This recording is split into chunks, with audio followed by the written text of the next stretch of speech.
guys, I'm back. Welcome back to the Woo Woo Room. Today we're gonna do the Chiron retrograde 23 degrees of Aries reading and downloads.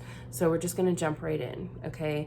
Let's talk a little bit about Chiron first. Chiron is the wounded healer, right, in astrology. It is not a planet like Mars or Venus. It's an asteroid slash planetoid kind of situation, and it represents past life wounds and really deep wounds that we brought with us into this life that we can use to heal ourselves, help other people, and learn from, right? So Chiron and Aries, I was picking up on this energy in the Saturn retrograde reading that I did. It's kind of like there's this feeling of restriction, right? And I'm kind of seeing this visual of like the planets retrograding or pulling back, like we're being propelled back like a rubber band so that we can spring forward when it's time.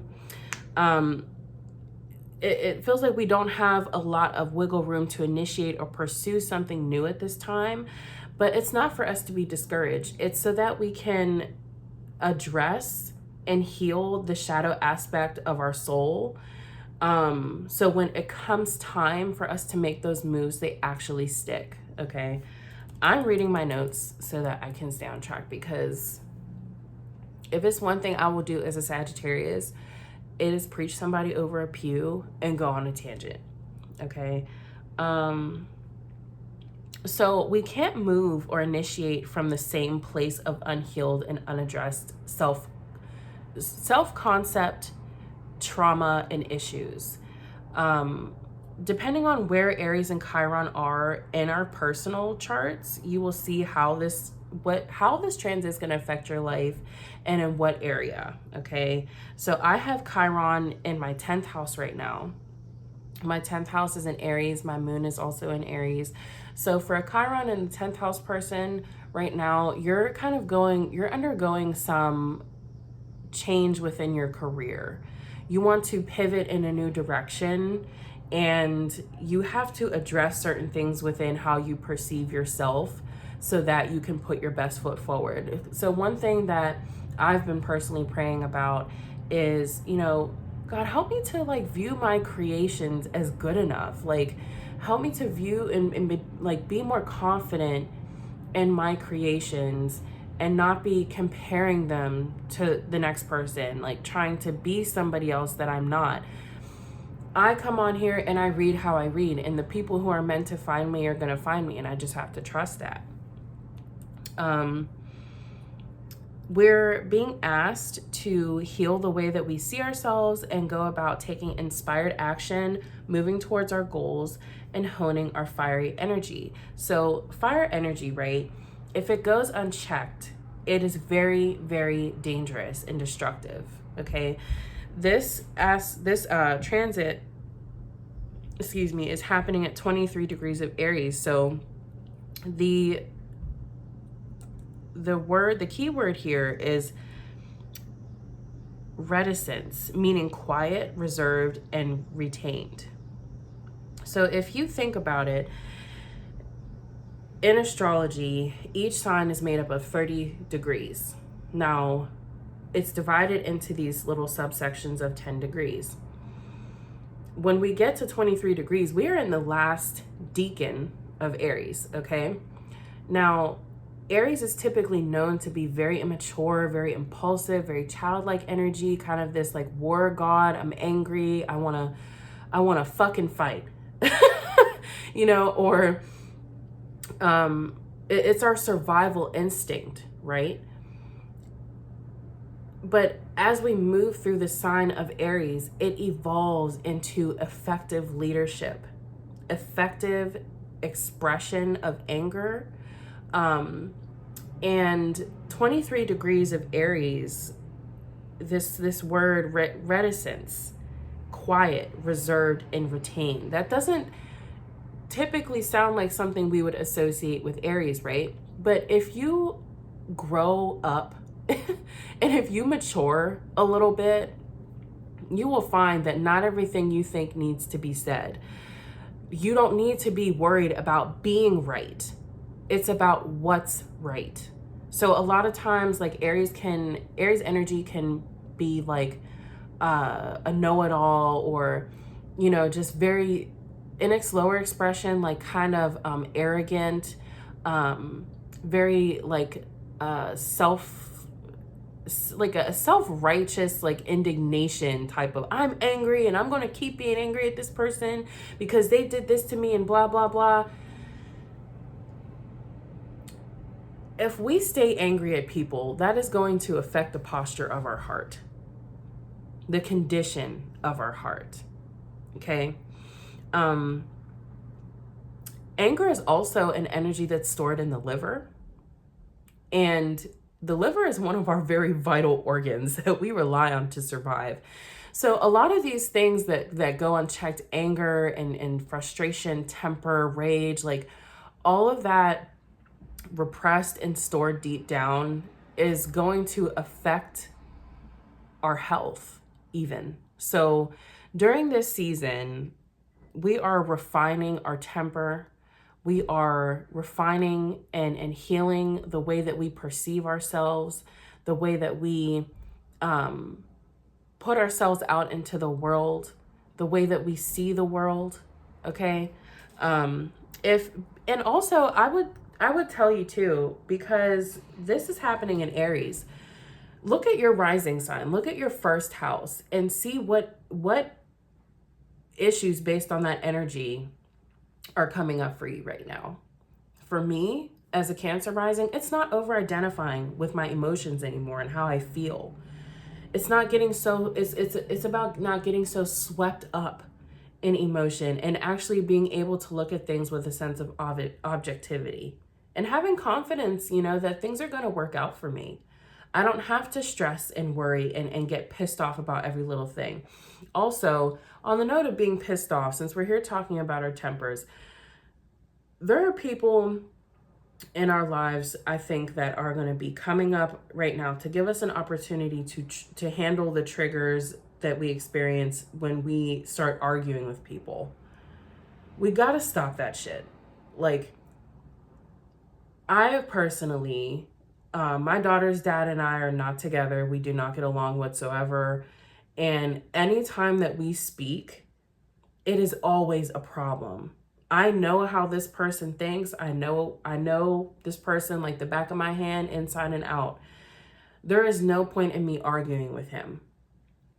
It's unhealthy, it's toxic, it's unproductive, and it is a serious misuse and waste of my energy. Okay, so Aries, a good leader knows when to be quiet. A good leader is also a forever student.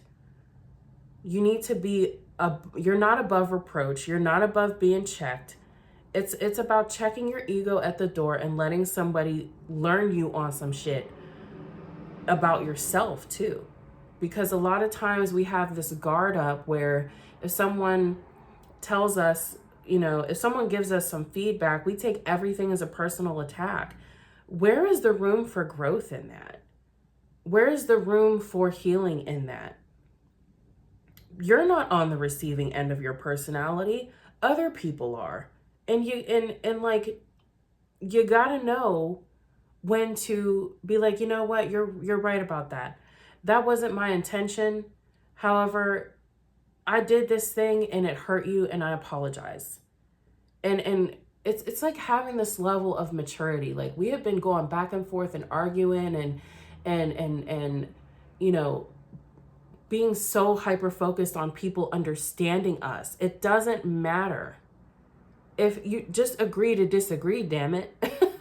It's exhausting. Like, imagine how exhausting it is to always need to be right. You're going to be arguing for your whole life. And that is a waste. That is such a waste. Okay.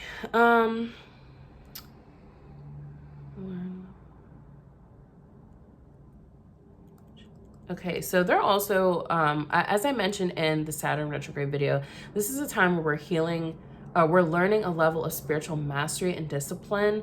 This is healing centuries. We're being given the opportunity with Chiron and retrograde to kind of heal centuries of ancestral rage and the patterns that the patterns of dealing with anger that we have inherited from our ancestors, and that we've brought in from our own past lives, okay? This is about taking the pain of our past and seeing the valuable lessons we've learned and the blessings that have come through trial and tribulation. Old conflicts and trials may surface at this time. We need to release the need to be right and address insecurities within our self-concept.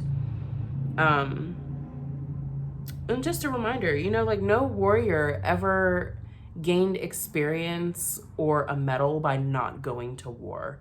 There are certain things that we are just going to have to face for our own evolution, healing, and advancement. No growth comes from being comfortable all the time. Okay, we have to learn to accept that and make peace with that. There also may be some people who are going through something regarding sexual impulse. When I was writing these notes out last night, I kind of picked up on the energy of someone who was very, very sexually active and is feeling very withdrawn in that way at this time. You might be, you know, choosing partners with more discernment. You might be refining how you feel about your physical body. There also might be someone who, something about some type of injury that is currently affecting you, or an injury that you had in your past life that affected you for the rest of your life. And in this life, you're not afflicted by that, but you still carry the memory within your soul. And that kind of influences how you initiate and show up, because you, in a past life, you always had to consider this, I have this disability, but in this life, it's like, I don't have that disability. So, you know, how am I going to move as if I'm completely aware and accepting of that information? All right. Let's get into the reading. Woo. Everybody say hi to Jessie. I have all these little Jessie the Cowgirl dolls are all around my house. I love her. We're going to get into the reading. We're going to do the prayer first. Do not skip the prayer. If you want to skip the prayer, just get out. Because we pray over here. I'm a hoodoo, but I was raised Baptist and we pray over here. Okay? So, I'm going to do a little shuffle. No prayer here.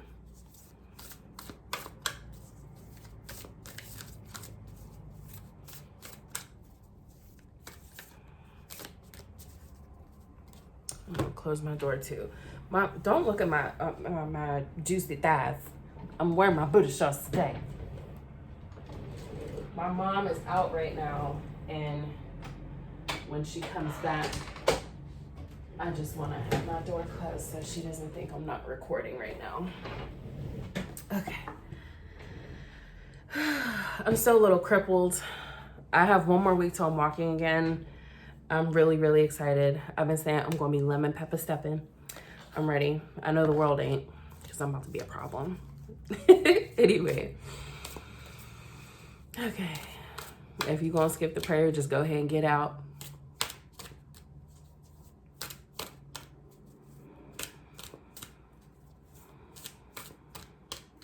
Thank you, God, Universe, Source, Creator, Eternal One. Whoa.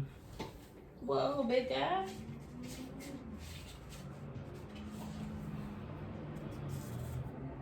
Aries. Thank you, God, Universe, Source, Eternal One, Creator. Thank you for today. Thank you for putting the fresh breath of life in my lungs. Thank you for the joy of creating, just for the sake of creating. And thank you for inspiration. Thank you for the element of fire and the energy of Aries, the god of war within all of us, the initiator, the trailblazer, the spirit of Chiron, the wounded healer. Thank you for all pain, God, that we've experienced in this life and in past lives. Thank you for the ancestral pain, God, that we are able to alchemize and use it for our ultimate good, the advancement and evolution of humanity and the advancement and evolution of our bloodlines, for our soul's advancement and evolution. Right now, I call upon the spirit of Aries, Chiron, and Mars, the spirit of fire, to guide me through this reading. We also give thanks for the ancestors, for we are because you were. We invite you into this space as well. Right now, I speak a fiery hedge of protection around myself and all those who fall under the sound of my voice at any point in time, from north, south, east, west, and every space they're in and they're out. I claim and state in power and authority that no evil energy, entity, vibration, or being is permitted in this space or around this space at this time. If anything attempts to enter or approach, it will be deflected immediately and cast back upon the sender 1,000-fold. I'm grateful for our covering, immunity, and protection.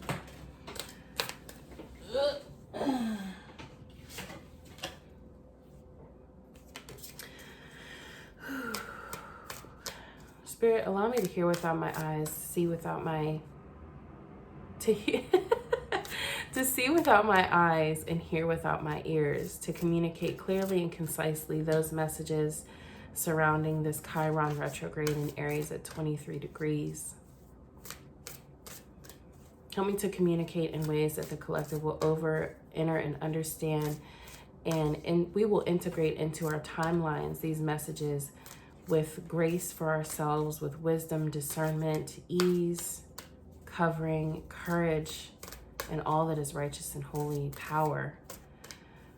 Spirit, we are grateful for your love, guidance, strength, support, for access to clean water, heat, food, clothing, shelter, for all that we are afforded, given, and blessed with in this life, and for our inheritance as we are to inherit this earth.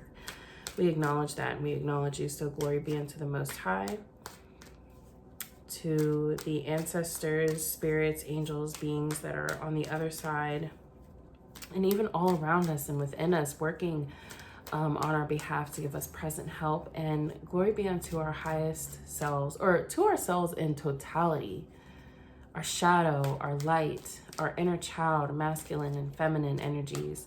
May we not only integrate those energies with love and grace and acceptance, courage and audacity, but may we express authentically, both now and forevermore, with power, strength, and love, balance and duality. I open this reading with protection in every direction, first and foremost, with discernment, wisdom, love, a spirit of gratitude and giving. I give from my saucer and not my cup. I say Ashe and I say Amen. All right, I'm going to pull from the Oracle card first, and then we'll break down the energies with the Rider-Waite.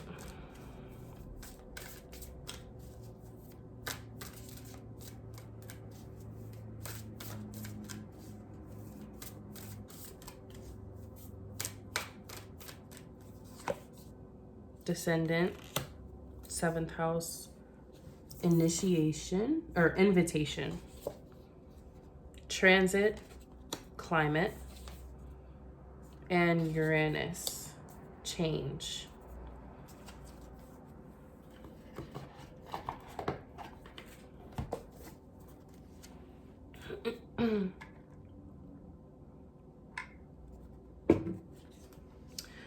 All right, descendant. While the ascendant describes how you enter the world, the descendant is the place where you invite equal partners to come into your world. I think that's interesting, firstly, because Aries and Libra are on an axis with each other. And one thing that I've been learning is that if we are all signs, we have all signs in our chart, and just because you don't have a planet or, an aspect to a sign, that doesn't mean that that sign's not important for you. Oftentimes we can neglect those parts of our charts and those parts of our development, but it's still an important step in the process of our unfolding and becoming. So whenever you see, okay, Chiron's in Aries, let me not only focus on Aries, but let me also balance out with Libra. Chiron's in Gemini. Okay, let me not only focus on Gemini, but let me also give some energy to Sagittarius and see what Sagittarius is hitting for me. Let me look at my 9th house and where Jupiter is, okay, and what aspects that's making. It's giving a level of thoroughness, okay? It describes how you see these peers, what you project upon them, and what you were trained to respect in them. I'm hearing that Spirit has for us some collaborations that are needed for us to be able to take these inspired actions, but we have to address our self-concept, because a lot of those Chiron, those deep wounds regarding our self-perception is what we bring with us into the 7th house, and we project those energies and those beliefs onto other people, and that causes fights, it causes disagreements, it causes the burning of bridges. And we need to understand, you know, and really check our insecurities and be mindful of those when we're, you know, in union with other people, when we're signing contracts, when we're entering into relationships and covenants with other people. Okay. The descendant, let me see. Okay. So this talks about how we see our peers, what we project upon them, and what you were trained to respect in them. So with your upbringing, okay, certain characteristics and personality traits might not have been respected in your household. Like, there have been parts of yourself that you've had to repress, that you come into a relationship or a connection or collaboration with another person, and they're expressing those traits, and now you're triggered.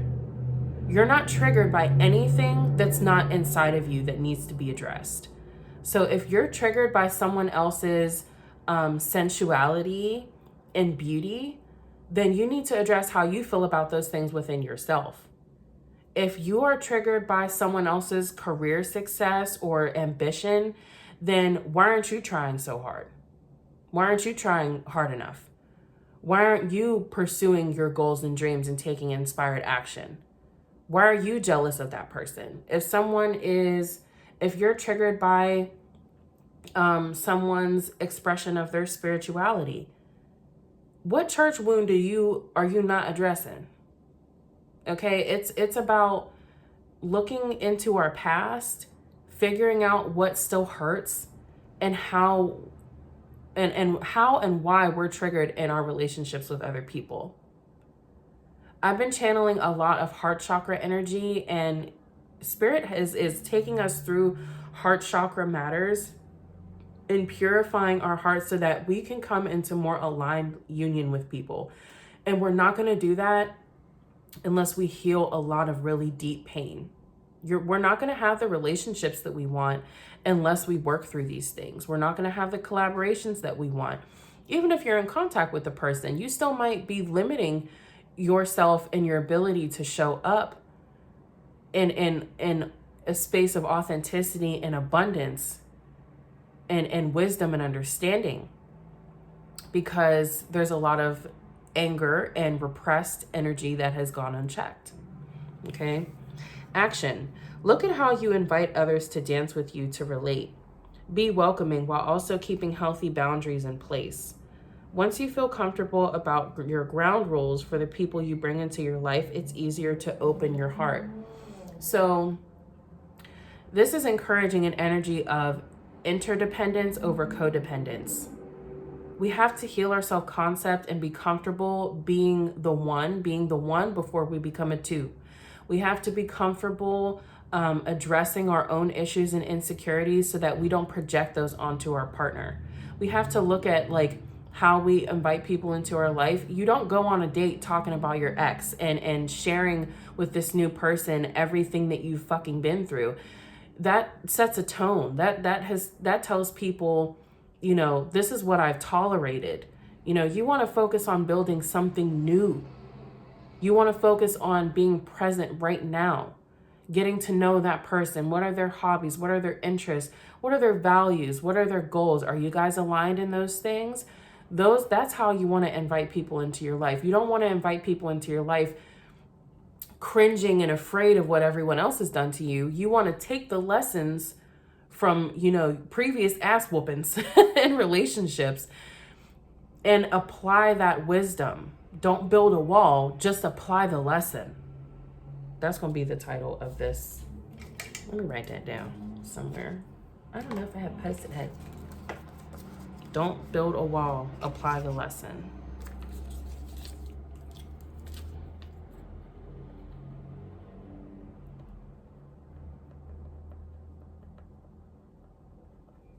Apply the lesson. And I'm going to find this piece of paper someday in the future, and it's going to be a reminder for me to not build the wall, just apply the lesson. Okay? Because we have this like self-righteous indignation, like, oh, well, this person hurt me, so I'm going to hate all men for the rest of my life. Me. This person, fucked me over in business, so now I'm never going to sign another contract with someone again. Or I bought a house with this person, and then they did this and they did that, and blah, blah, blah, and I'm never going to do this again. No. Don't build the wall, just apply the lesson. Have more firm boundaries. Understand where you end and another person begins. You can invite people into your life, but you can't allow them to consume your life and be your everything. You know what I mean?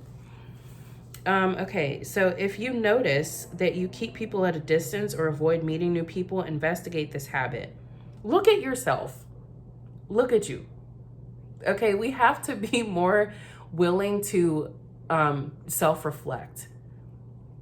Because if we're out here blaming everybody and everything for the way that life is going, instead of taking accountability for our actions and our decisions, taking accountability and responsibility for our own feelings and emotions, instead of, you made me feel this way and I only did this because you're missing the point.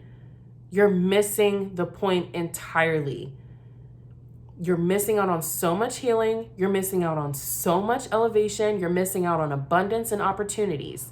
If you can't be accountable for your own self, then you are going to be at a loss. You're going to lose out on a lot.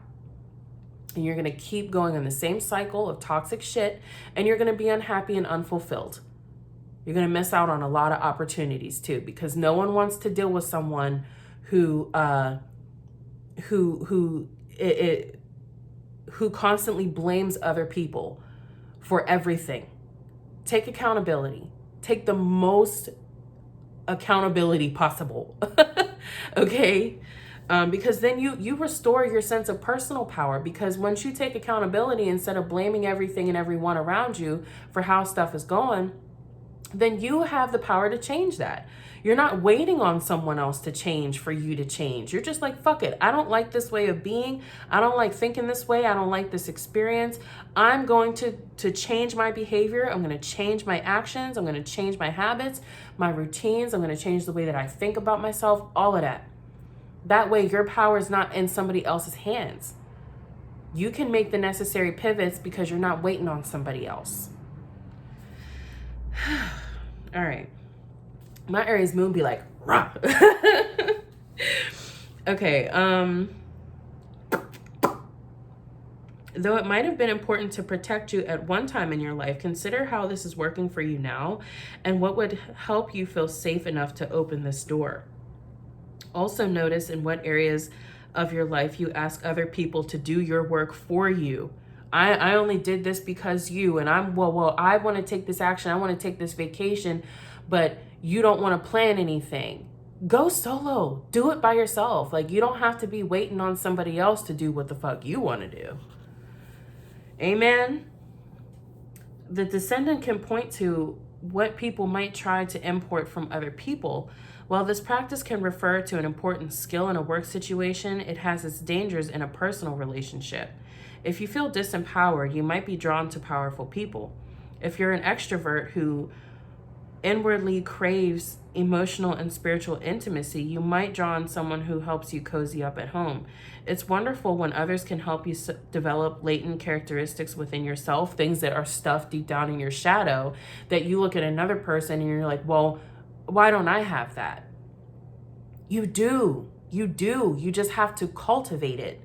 You have to be willing to change your behaviors and let go of, your programming and conditioning that you receive from caretakers and in your school setting and your friends. Like, you have to, if you want something in your life, if someone outside of you inspires you, it's because you also possess within what they're outwardly expressing. So get comfortable with yourself, take inspired action, and take control. Okay?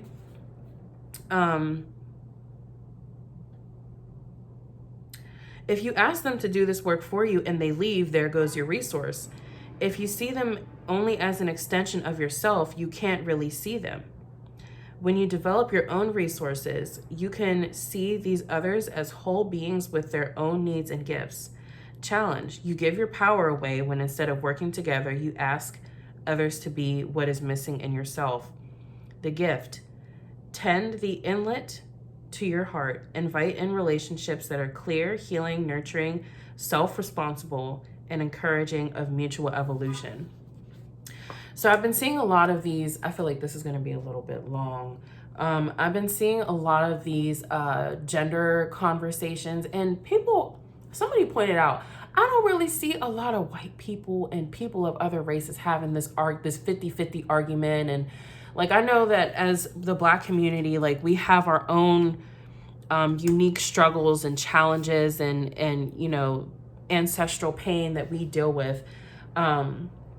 But I was looking at I was in a TikTok the other day where someone brought up Maslow's hierarchy of needs. And I noticed that triangle, that pyramid, kind of resembles the 7 chakras. Okay. The only color and section that is missing would be the throat, the blue of speaking your truth. So if we think about the way that we approach relationships, right? We're talking about this descendant card, the 7th house, ruling Libra, partnerships, relationships, marriage. Okay. I see all of these conversations. Does marriage benefit men? Marriage only benefits women. It's like we are literally only relating to each other out of the crack of our ass, from the very base level of survival. Come up out of our ass, please. Can we all do that and stop arguing about who's going to pay for what? We're missing the point. We are missing the opportunity to heal and come into aligned, authentic union from our heart. From our heart. It is not about finding a man who's going to pay all of your bills. It is about knowing who you are and choosing a partner that is aligned with your values. It's not about what is your value. Everyone's valuable. Everyone is valuable. And I'm so honestly over having this high value conversation. Everyone is valuable. People might not be aware of their value. Therefore, they function out of the crack of their ass. And as long as they have food and water and clothing and shelter and some form of like external validation and sex, they're comfortable with that because they're not aware of their value. That doesn't make them invaluable. That doesn't take away from their value as a human being. Everyone is valuable. Everyone. It's not about what you bring to the table. It's about what do you value? Do we value the same things? Do we share common interests? Are we compatible with the way that we communicate? Are our thinking styles and communication styles compatible? What is the posture and condition of your heart? What's going on in this space? What is important for you in being loved genuinely? Do you need a lot of emotional support? Do what's your love language and love style? And am I the right person that can give that to you effectively? Also, we try to love our partners according to our love language and how they want us to love, how we want them to love us, when we really need to be loving them according to their love language and how they say they want to be loved. Okay. Let's see what else here. All right, we're gonna move to transits. I like this reading so far just because I always pull like planets and the nodes and the asteroids and stuff. It's nice to have angles and transits here. Dignified. Let me see. Where is it? Where is it? Debilitated, dignified.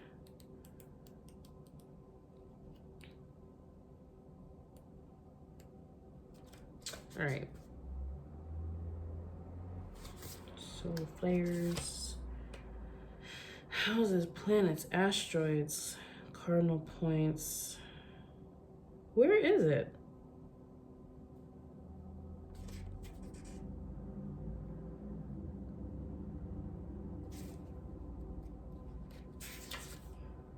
Luminaries, planets, asteroids, locations.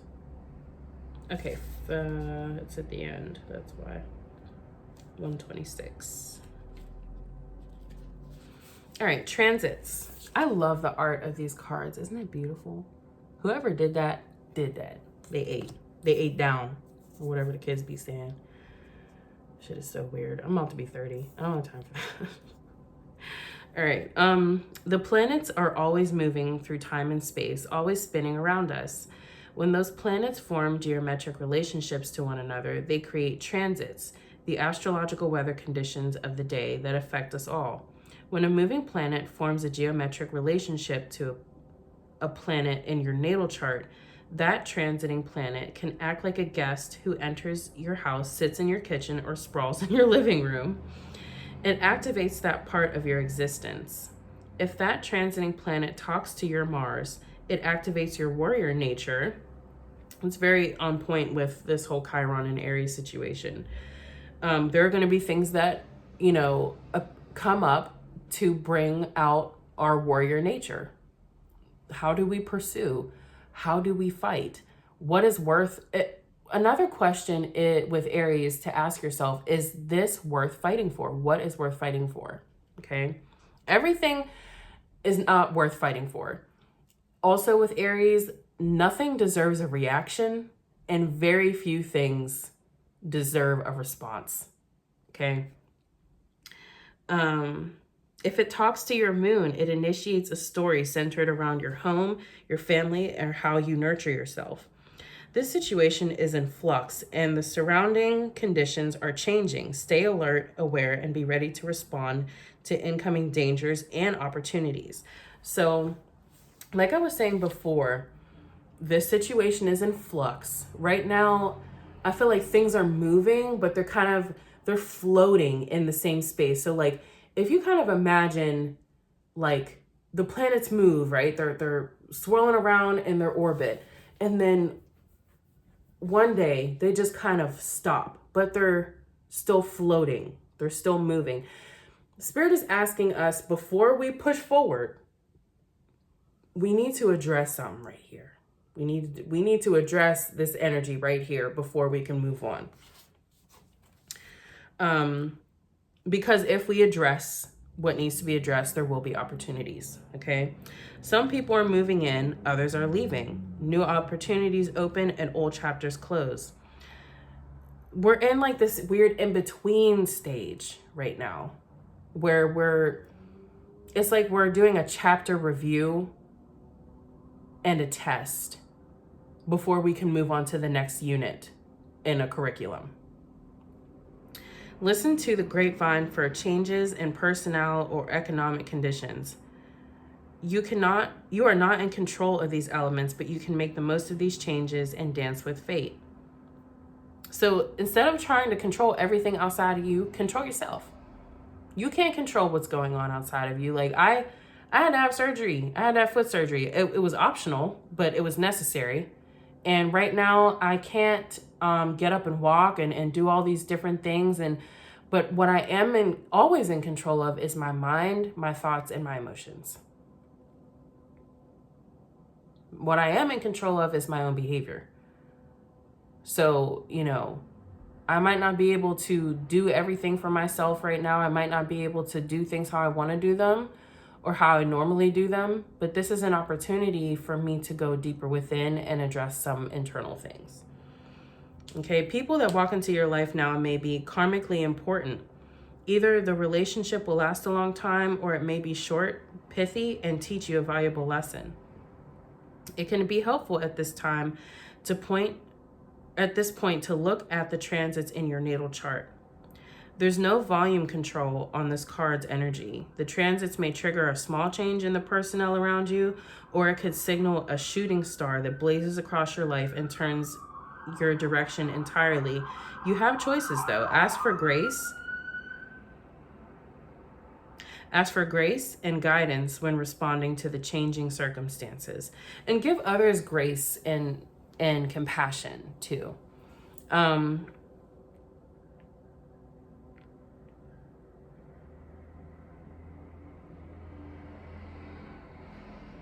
Okay, challenge. Wild cards are in play. You are not in control of who or what now brushes your life, and that can be scary.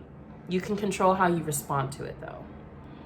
Gift. Even though life is an ever-moving circus and you do not control the people and events transiting your life, know that you are in complete control of your response to the transit. Choose wisely. If something is coming up that is triggering you and making you angry right now, you are being asked to move different. Change how you respond. Because if you keep moving the same way, there are going to be lasting consequences. You can only move in an unevolved way for so long and build up all of this negative karma before eventually you have to pay the price. Damn, my booty is big. I'm sorry. I'm like, is that my thigh? It is my thigh. It is my thigh. But yeah, I was in the Neptune retrograde video I did. I was talking about how, this is the last opportunity we're going to be given to pivot the way that we behave or change before we really start missing out on opportunities, before there are lasting consequences. So if you fucking with somebody you ain't supposed to be fucking with, and the relationship is toxic, but you keep staying and you're waiting for someone else to change so that you can take control over your life, or you're waiting for someone else's understanding so that you can make a decision for yourself, there's going to be lasting consequences for that. So you might find yourself stuck with, someone who you don't want to be tied to for the rest of your life if you keep fucking with this person, and doing what it do to make a baby, and you're not supposed to be messing with them at all.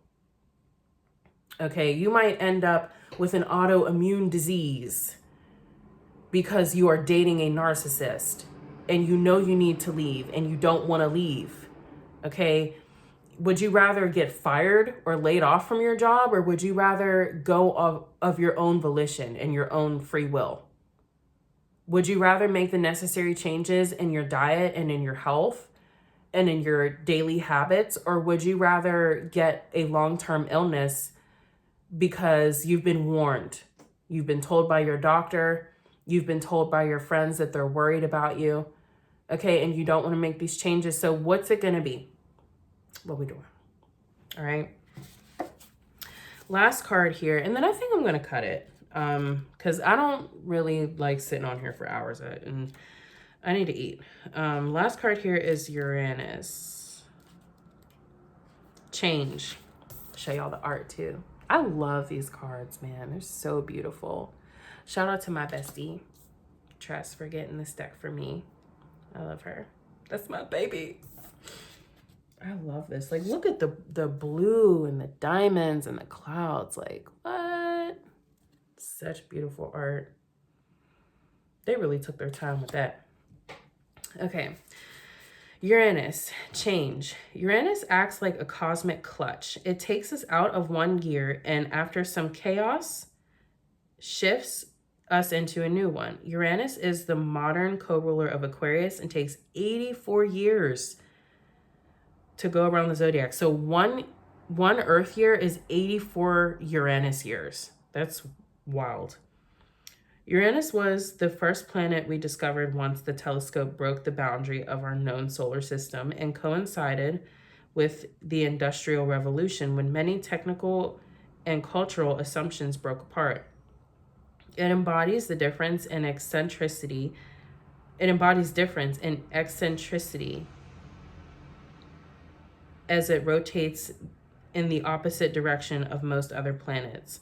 So like while everybody's doing one thing, Uranus is like, I'm gonna do my own thing. And y'all might call me crazy, but y'all will catch up eventually and understand that this is the way. And at approximate right angle to most planets, with one pole pointing toward the sun. Action. Surprise or be surprised. Be ready to shift gears. It is time to experiment and try a fresh approach or new road entirely. If your life were a garden, now would be the time to scatter handfuls of diverse seeds, water them all, and see what grows robustly and weed the rest later. So for me, this is a total confirmation. Praise God and thank you, ancestors. Because I'm like, well, I sing, I cook, I love spirituality, and I'm an astrologer, a tarot reader, root worker. Like, what? I'm also an amazing intercessor. Like, I can pray my ass off. You know, I'm very creative. I love to write. Like, what aspect of me do I nurture right now? And they're like, all of it. Like, all of it. Like, just do it and see what takes off. And you can always pivot and change, and just start. Just start. There's a bunch of happy old ladies outside my house right now. So yeah, whatever is meant to stick will stick, and then whatever doesn't, just do away with it. Give it to somebody else. Let's see. Okay. Urgent anxiety can be a symptom of Uranian restlessness. So rather than just flailing about, look for the root cause and ask what change would actually solve the problem. So for me, I'm like, well, what do? I can't go back to, working in food service. So I have to figure out like, what talent do I want to nurture? And they're like, all of it. Write a song, record content, do whatever. And I'm like, well, that just makes me nervous. Why? Why does that make you nervous, Jess?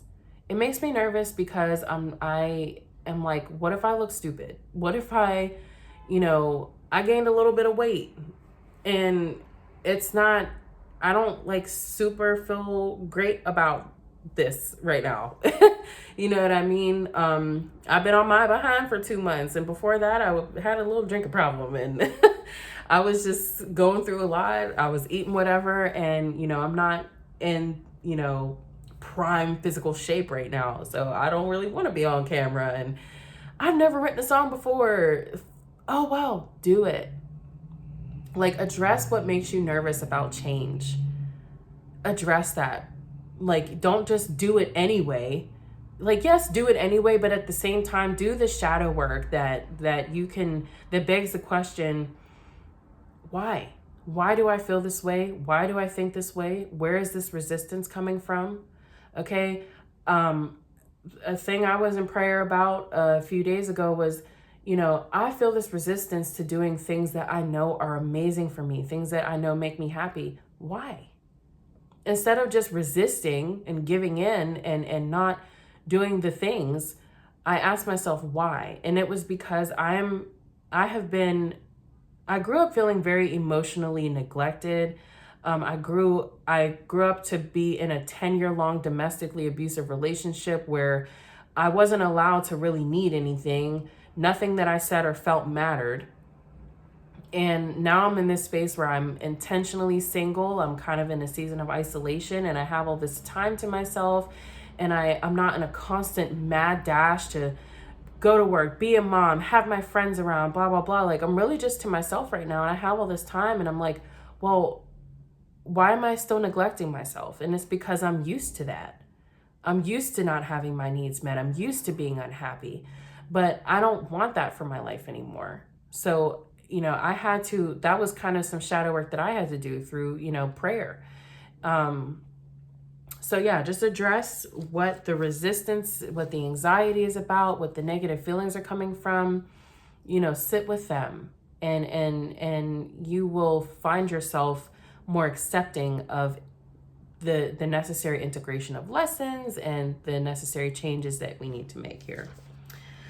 Okay, let's see. What looks like a disaster may bring a wild opportunity. I'll make a video about that. If you are thrown into a sudden or shocking change, assume that you're being tossed out of the nest into a potentially heroic journey. Chaos can be an important catalyst, an unnerving moment caught between forms. The discomfort allows you to propel and transform, to become your most authentic, eccentric self. You are just what is needed. Uranus also encourages technical upgrades and a cutting edge approach, whether that means acquiring new equipment or new skills. I can also attest, like going back to, what looks like a disaster may bring a wild opportunity. Like there has been, things that I don't prefer. I don't say bad things because nothing is bad. Nothing is bad. Everything can be used for my advancement or for my forever student vibes. Like I can learn from anything. I can grow through anything. I can change through anything. And there have been so many situations that have occurred in my life that I'm like, oh my gosh, this is the worst thing ever. I'm so afraid of this. I don't like this. I don't blah, blah, blah. But it's an opportunity for me to deepen my faith, to strengthen my confidence, to leave a relationship that isn't healthy for me. Like a lot of times we be getting mad at people for doing what they did to us, but we should really be thanking them, because if we choose the path of empowerment, accountability, and responsibility, anything that is kind of uprooted in our lives is an opportunity to heal and grow. So instead of being mad, thank them niggas. All right. Prepare for an evolutionary leap. Shocking circumstances can force you to engage shifts you didn't know you had and help you transform. So sometimes a change will help us activate that warrior spirit in pursuit of something else. So any pain that is happening, we need, with this Chiron and Aries, it needs to be viewed as an opportunity, not as an overwhelming obstacle or unachievable goal. Okay, it's giving choose an empowered mindset over a victim mentality. Okay. You are not those external attributes in transformation. You will not dissolve. A caterpillar is still internally the same creature once it becomes a butterfly. So this is just, giving any pain that we haven't dealt with needs to be addressed so that we can change. And if you're afraid of change, you need to address why. It's going to be different for everyone depending on, where this transit is taking place for you. In your natal chart. For me, it's in my career, and we need to address why we're afraid of change and why we don't go after things that we want, or why we pursue things we don't want, and be open to a myriad of different ways that things can unfold for you. There's more than one way to be financially stable. There is more than, you don't only have to have one career. You can just have ways that you express yourself that bring an abundance. Like choose to look at things differently and do not over-identify with your circumstances. View every challenge as an opportunity for healing, growth, and education, for evolution. Okay? You are not your pain. You are what you decide to do about it. Okay? That's it. Until next time, I love you guys. Take care.